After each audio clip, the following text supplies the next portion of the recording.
Pendant la digestion, la plupart des aliments que nous mangeons sont transformés en glucose, couramment dénommé glycémie. Le glucose circule dans le sang et sert d'aliment pour les cellules du corps. Mais les cellules ne peuvent pas absorber le glucose tout seul. Il faut tout d'abord qu'une hormone dénommée insuline, produite dans le pancréas, se lie à la surface des cellules.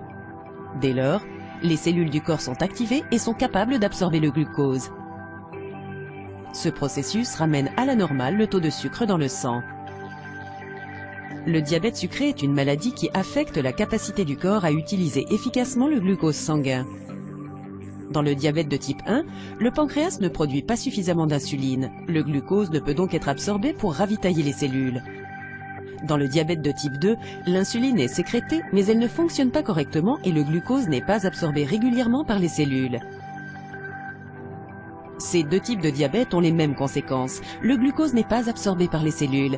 C'est pourquoi les personnes atteintes de diabète ont un taux élevé de sucre dans le sang. Sans une absorption correcte du glucose à partir du flux sanguin, les cellules sont en manque de carburant.